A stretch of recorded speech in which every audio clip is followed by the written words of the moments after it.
BJP అభ్యర్థి Koona Srisailam Goud BRS అభ్యర్థి KP వివేకానందకు challenge చేశారు. కుత్బుల్లాపూర్కు 9 ఏళ్లలో బీఆర్ఎస్ పార్టీ ఏం చేసిందో చిత్తారమ్మ గుడి దగ్గర చర్చకు సిద్ధమా అంటూ బీఆర్ఎస్ అభ్యర్థి కేపీ వివేకానందకు సవాల్ విసిరారు.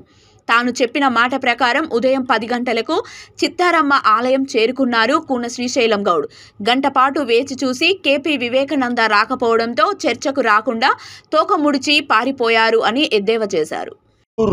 బీఆర్ఎస్ అభ్యర్థికి నిన్న కుత్బుల్లాపూర్ ప్రజల తరఫున సవాల్ విసరడం జరిగింది. గత నెల రోజుల కింద ఒక టీవీ డిబేట్లా ప్రజల పక్షాన మాట్లాడుతున్నప్పుడు చాలా ఆవేశంగా నా మీద వచ్చి దాడి చేయడం జరిగింది. అదేవిధంగా నిన్న సేమ్ ఆ రోజు చెప్పినే నిన్న సవాల్ విసిరా, నీకు ఎందుకంత కోపం ప్రజల పక్షాన మాట్లాడితే? మీరు 100 బెడ్ హాస్పిటల్ కట్టిస్తామని చెప్పారు ఎన్నికలప్పుడు, హామీ ఏమైంది? అది అదేవిధంగా చేదురుట బస్టాండు హెచ్ఎంటీ ల్యాండ్లో పెడతామన్నారు, అదేమైంది? టీమ్స్ ఆసుపత్రి ఏమైంది? అదేవిధంగా మరి ఎక్కడ కుత్బుల్లాపూర్లో ఎక్కడైనా ఒక రేషన్ కార్డు ఇచ్చినవా? కొత్త పెన్షన్ ఇచ్చినవా? మరి డబల్ బెడ్రూమ్ ఇల్లు 1,00,000 మంది అప్లై చేసుకుంటే ఒక్కరికి పొజిషన్ ఇవ్వకపోతే నువ్వు. కుత్బుల్లాపూర్ కాన్స్టిట్యున్సీలో వాటర్ గురించి చాలా కాలనీలు ఇబ్బంది పడుతున్నాయి. అదేవిధంగా పొల్యూషన్ దిక్కించి కూడా చాలా కాలనీలు ఇబ్బంది పడుతున్నాయి. దేనికి పరిష్కారం చేసిన నువ్వు 9 ఏళ్ళల్లో చర్చకు సిద్ధమా చిత్తారమ్మ టెంపుల్ కాడని చెప్పి ఇలా 10 గంటల సమయం ఇచ్చి ఉంటే 10 నుంచి ఇప్పుడు 10 నుంచి 11 అవుతుంది. గంట సేపు చూసినాం. బీఆర్ఎస్ అభ్యర్థి రాలేడు. మళ్ళీ మీ మీడియా ద్వారా బీఆర్ఎస్ అభ్యర్థి ప్రభుత్వ స్థలాలు కబ్జా చేసిండు, దాని మీద కూడా సవాల్ ఇచ్చారు.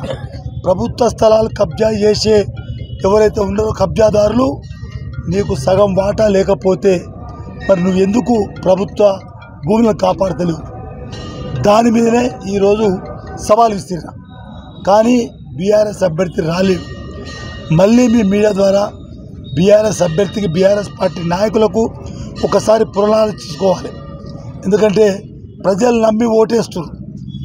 9 సంవత్సరాలు నువ్వు చేసింది ఏందో ఒకసారి నేను అడిగితే నా మీద దాడికి వచ్చి ఇవాళ మళ్ళీ అమ్మవారి సాక్షిగా ఇక్కడ చర్చకు కూర్చుందామని చెప్పిన. మరి బీఆర్ఎస్ అభ్యర్థి రాలేడు.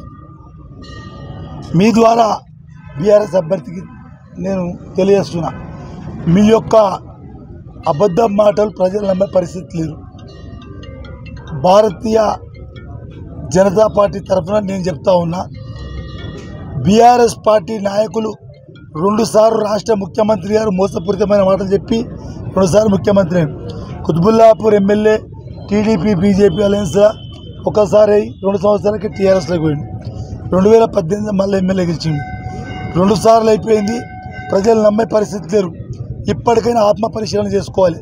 నువ్వు కాన్స్టిట్యున్సీ ప్రజలకు చేసింది ఒక రేషన్ కార్డు ఇవ్వకపోతే, ఒక పెన్షన్ ఇవ్వకపోతే, ఒక డబల్ బెడ్రూమ్ ఇల్లు ఇవ్వకపోతే, 100 ఎకరాలు కబ్జా అయిపోతుంటే ఆ కబ్జాను ఆపలేవు. కానీ ఒక 60 గజాలు గరీబ్ బిడ్డకు ఇల్లు కట్టి ఇవ్వకపోతే, మరి అటువంటిప్పుడు నీకు ఓట్లు అడిగే అర్హత ఎక్కడిది? కుత్బుల్లాపూర్ బీఆర్ఎస్ అభ్యర్థికి, బీఆర్ఎస్ పార్టీకి అని చెప్పి నేను భారతీయ జనతా పార్టీకి హెచ్చరిస్తా ఉన్నా.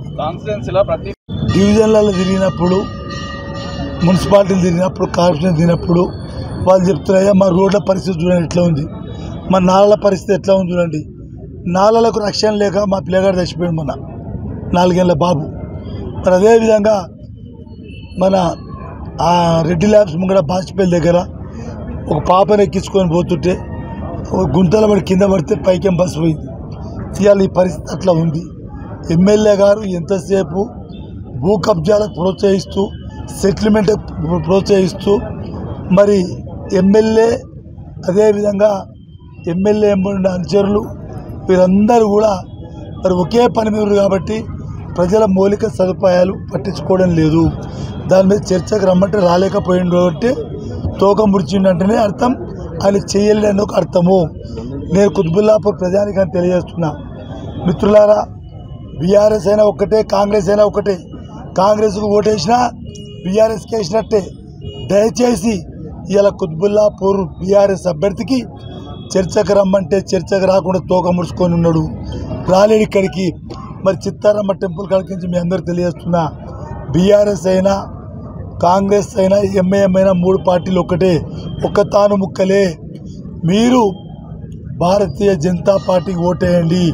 మీ తరఫున పోరాడాలంటే భారతీయ జనతా పార్టీ కూన శ్రీశైలం గౌడ్ గారు మీ తరఫున కార్యకర్తలందరూ పోరాడతారు. మీకు కనీసం మౌలిక సదుపాయాలు చేసే బాధ్యత నాది. మరి ఈరోజు చర్చకు రావాలి కదా. మా కేసీఆర్ అపర భగీరథుడు, నీ అపర భగీరథుడు ఎక్కడ రావాలని చెప్పిన మరి రాలేడంటే అర్థమైపోయింది. మాటలతోనే 9 ఏళ్ళు గడిపిర్రు. తస్మా జాగ్రత్త కుత్బుల్లాపూర్ ప్రజలారా.